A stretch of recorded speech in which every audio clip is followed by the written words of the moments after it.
MAGA Mussolini Donald Trump's outright assault on democracy reached fever pitch this week, and it has led the U.S. Marshal Service right into Pizzagate Round 2.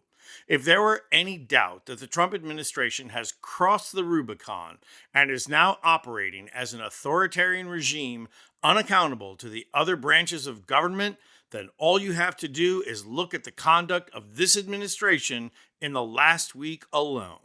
First, there's My Name is Cash, but I don't know what a budget is Patel, the bug-eyed bungler who is hated within the FBI for never doing any work, got called on the carpet by Congress for breaking the law.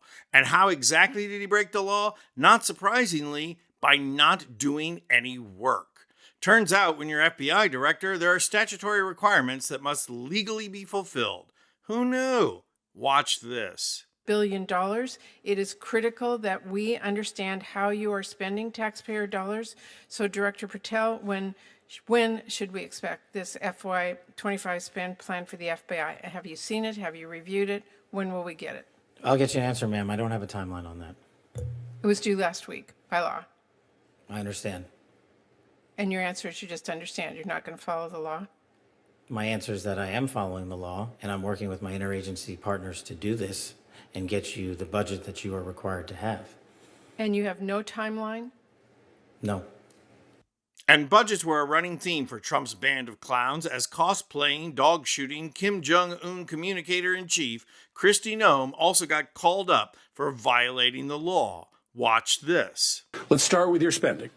You are on track to trigger the Anti-Deficiency Act. That means you are going to spend more money than you have been allocated by Congress. This is a rare occurrence, and it is wildly illegal.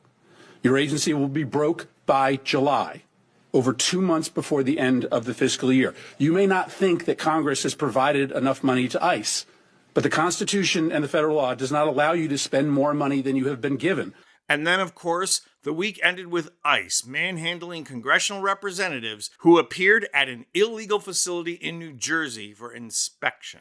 And to make matters worse, ICE arrested the mayor of Newark, who was there to expose that ICE's detention facility was operating without a license. Watch.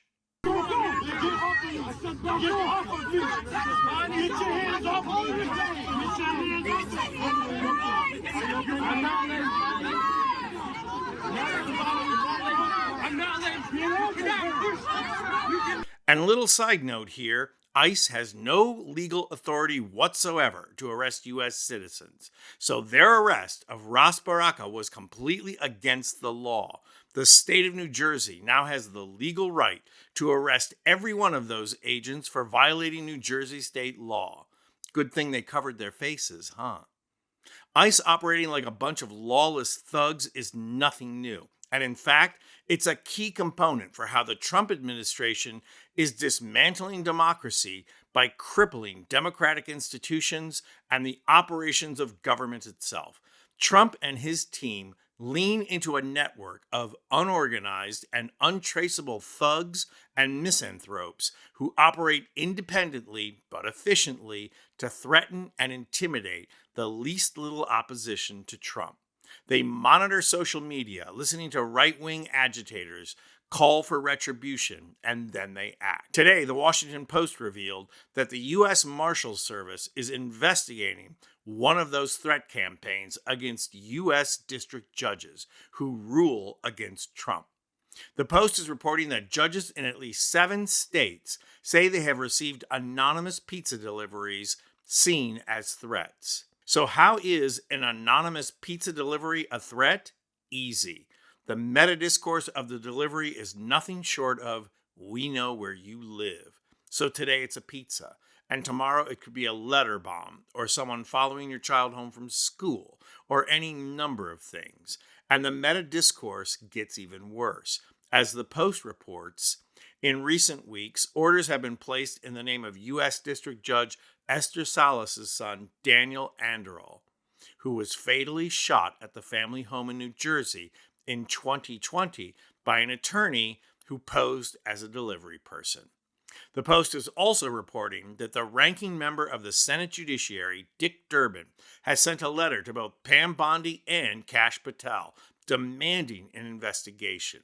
Unless you think that sounds a little too much like Chuck-a-Muck Schumer, Durbin said in his letter that Bondi and Patel both have until May 20th to tell the committee whether they have identified any suspects. Of course, they're not going to do anything. And to make matters abundantly clear, not one Senate Republican is expressing any concern, let alone calling for any action. Why? Because it's all part of the plan. We've already seen that congressional Republicans are more than happy to not be a co-equal part of the government, as long as they, as individuals, can have power and a platform. Crippling the other co-equal branch, the judiciary, only increases congressional Republicans' power. Folks, we are here. The attack on Fort Sumter has happened, and an army of thugs is waiting to be unleashed. I'm Anthony Vincent Gallo for Occupy Democrats.